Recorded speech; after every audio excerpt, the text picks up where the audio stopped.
Hey, I was just working on my flowers a little bit.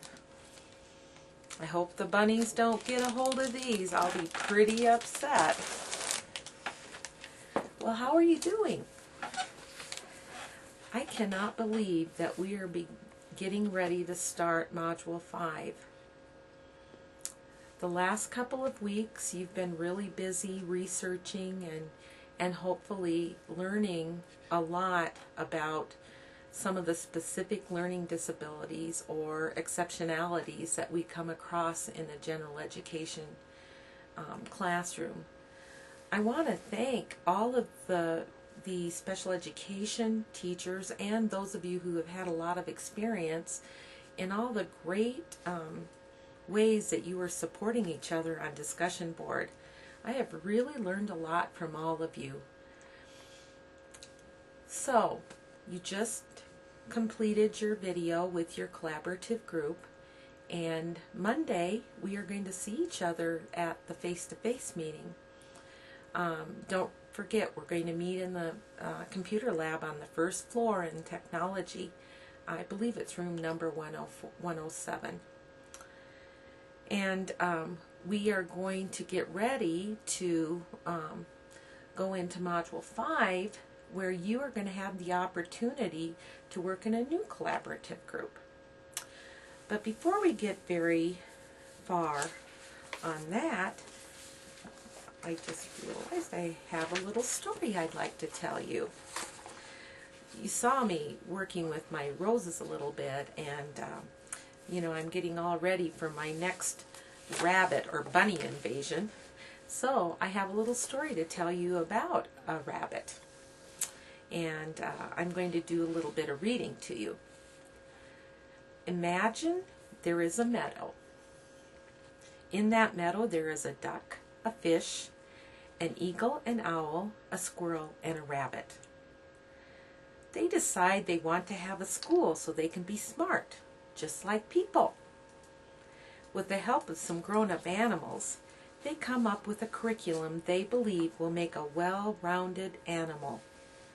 Running, swimming, tree climbing, eating Pettit's flowers, jumping and flying. On the first day of school, Little Rabbit combed his ears, and he went hopping off to his running class. There he was a star. He ran to the top of the hill and back as fast as he could go, and oh, did it feel good. He said to himself, "I can't believe it. At school, I get to do what I do best, run." The instructor said, "Rabbit, you really have a talent for running. In fact, you're a gifted student. You have great muscles in your rear legs. With a little training, you will get more out of every hop." The rabbit said, "I love school." The next class was swimming. When the rabbit smelled the chlorine, he said, "Wait, wait! Rabbits don't like to swim."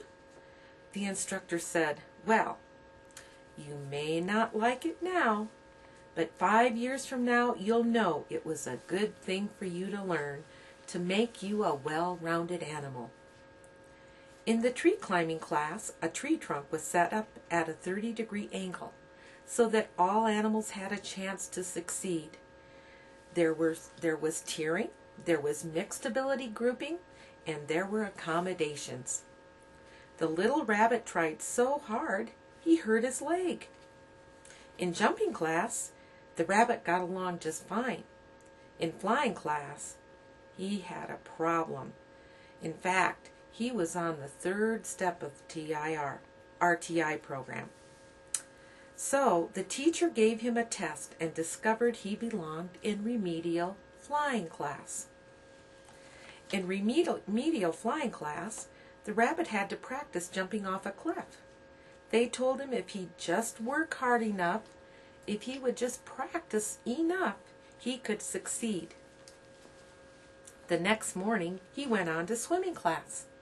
The instructor said, "Today, we actually get to jump in the water." "Wait! I talked to my parents about swimming. They didn't learn to swim. We don't like to get wet. I'd like to drop this course." the instructor said, "You can't drop it if you want to graduate.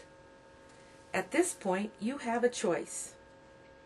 Either you jump or you will have to drop out of school." The rabbit jumped in. He panicked. He went down once. He went down twice. Bubbles came up.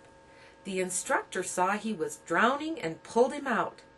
The other animals had never seen anything quite as funny as the wet rabbit, who looked more like a rat without a tail, and they chirped and jumped and barked and laughed at the rabbit. The rabbit was never more humiliated. He wanted desperately to get out of class that day. He was glad when it was over. He thought that he would just head home, that his parents would understand and help him. But when he arrived, they said, if you're going to get ahead in rabbit life, you have to get a diploma. You're going to have to go back. The rabbit said, "I don't want a diploma." The parents said, "You're going to get a diploma whether you want one or not." They argued, and finally the parents made the rabbit go to bed. In the morning, the rabbit headed off to school with a very slow hop. Then he remembered that the principal had said that any time he had a problem to remember that the counselor's door is always open. When he arrived at school, he hopped up in the chair by the counselor and said, "I don't like school. The teachers are mean to me." And the counselor said, "Tell me more about it." And the rabbit did. The counselor said, "Rabbit, I hear you. I hear you saying you don't like school because you don't like swimming. I think I have diagnosed this properly. You have a swimming disability. Rabbit, I tell you what we'll do. You're doing just fine in running. I don't know why you need to work on running. What you need to work on is swimming. I'll arrange it so you don't have to go to running class anymore, and you can have 2 periods of swimming a day." Do you think that this counselor made, number one, the right diagnosis?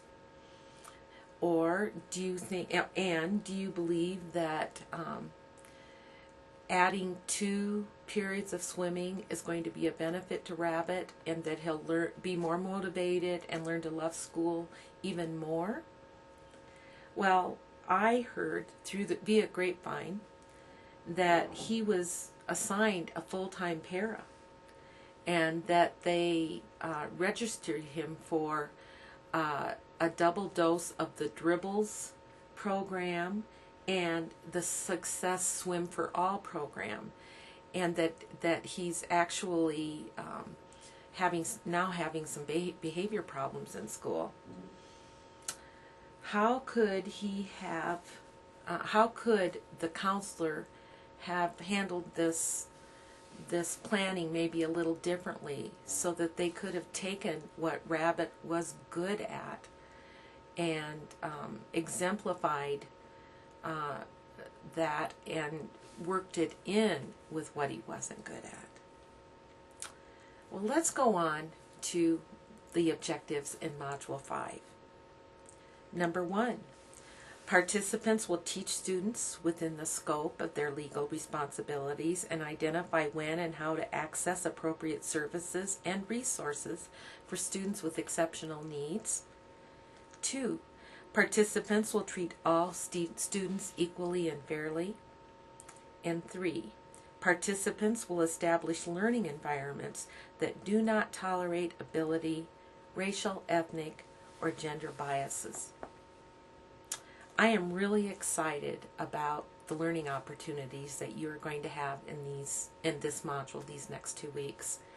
You're going to be working in a new collaborative group with a facilitator that is going to help you to develop decision-making and problem-solving skills in looking at the Dos Rios Virtual School District and this typical middle school student.